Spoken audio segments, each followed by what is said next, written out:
Hello, thanks for tuning in to DTL, and today it is going to be TGK and I, Spherical, and we're going to be commentating Uvic, University of Victoria versus GT.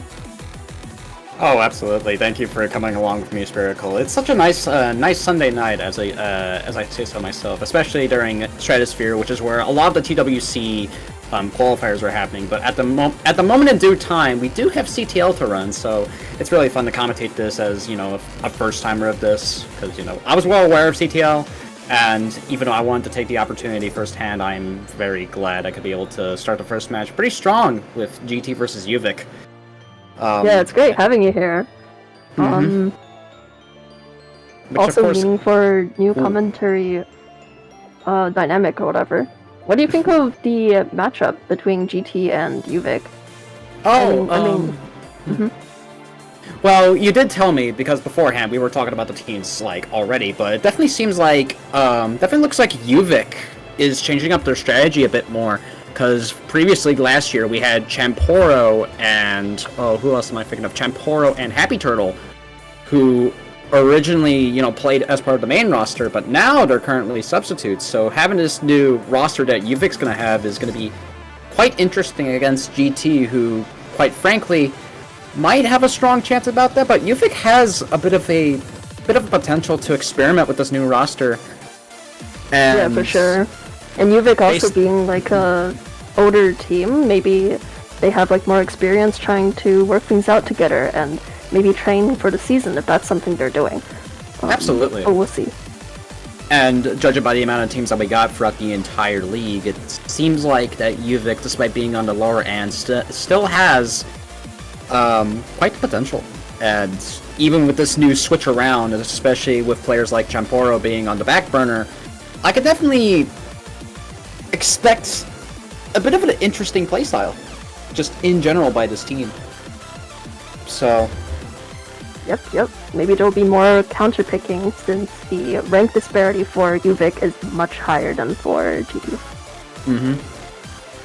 Which, of course, mainly, we could definitely see of a lot of GT's roster, which is mainly S's to up to SS, and with Canada, and with, not just Canada, but with Uvic, it's kind of it's very all over the place, but there's just no problem with that unless you have something that can build up to that sort of thing.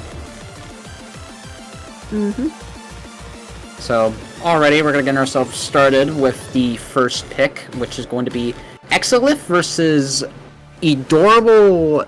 Oh, I'm trying to read that. Adorable Wrath. Yeah. And already, we can definitely see the difference in skill sets and in TR between both of these players. Definitely looks like Exilith seems to be more experienced and, well, stronger skill-wise, but Adorable Wrath starting to, kick things off for Uvic firsthand, and definitely looks like yeah, GT's maybe this getting was a confident. case of trying to sacrifice the lowest ranked player for Edible Wrath starting off. Which is not a bad team strategy. We could definitely see why Uvic is trying to go for that firsthand, just in case if they want to save the last match for their strongest player. And already, it definitely looks like Exilith. Oh, apparently they started the golf trend. Would you look at that? I mean, I used to use golf a bit more when I was in mid-U, so I think I'll thank Exilith for that. But aside from that, this is going to be a very interesting match to start off with. Already with Uvic's plans to hopefully build it up head on, but however, it looks like they're going to get themselves started with a warm-up here. Adorable Laugh and Exilith. I have not seen both these players play, but considering that this is a lower-seeded match, I probably shouldn't get too excited here. See? I mean, it's still, I don't know. I think there's, some value to be taken in, watching lower-ranked players, because, sometimes they'll have, a different mentality of going about things. I don't know. For them, it's a challenge of how can they outlast their player, and how can they outlast their opponent, and that sort of deal. And sometimes it's not even just about ranks, it's all about trying to make sure if what they got is what they wanted, and unfortunately it looks like Adorable Yeah, like a question of can they get enough points to win CTO, because CTO is like it's the kind of tournament where you can win the match but lose the battle, and that's it for our warm up. Looking like the players are ready to go into the main match now. Definitely looks like it's the case, and both of these players seemed pretty well prepared. XLF, of course, being on the slower end, and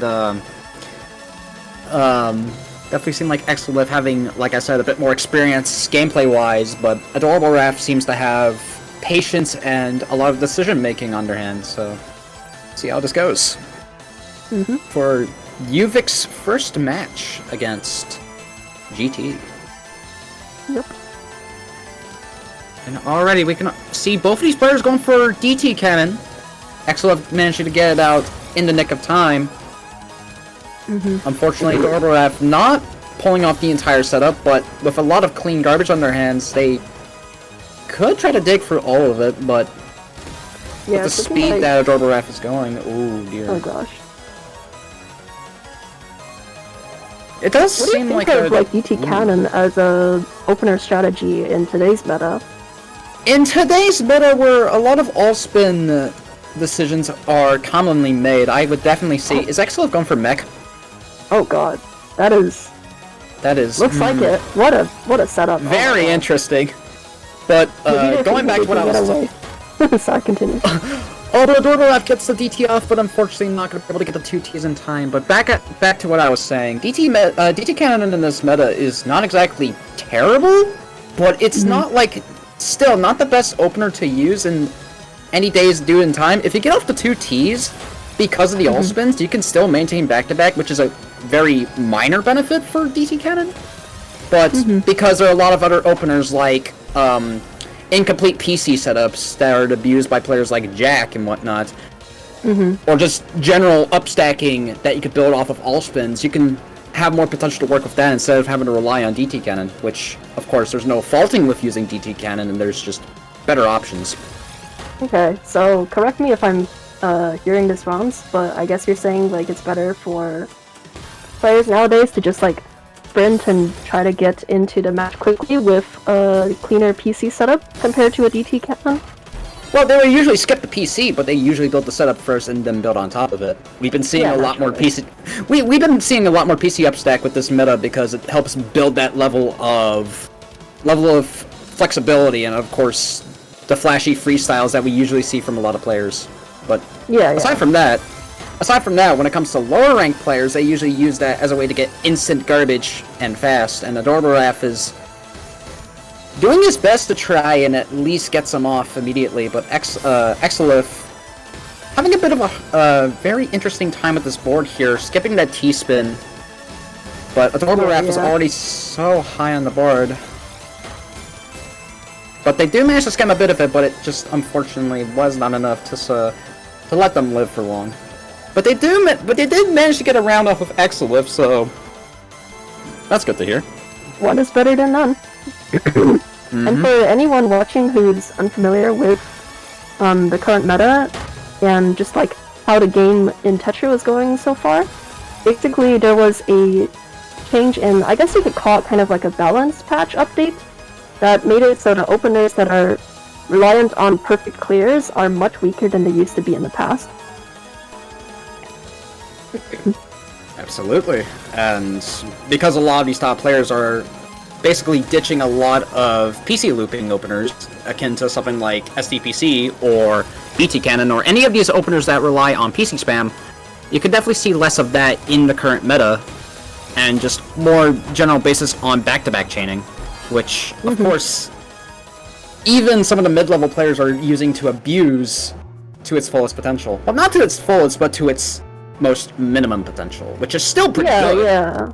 Like, they have to, like, instead of going for, like, a super high back-to-back chain, you're, like, getting it to at least 4 and then breaking it, right? Because of the surge benefit. Absolutely. And speaking of freestyle openers, then it looks like we also saw a bit more stickspin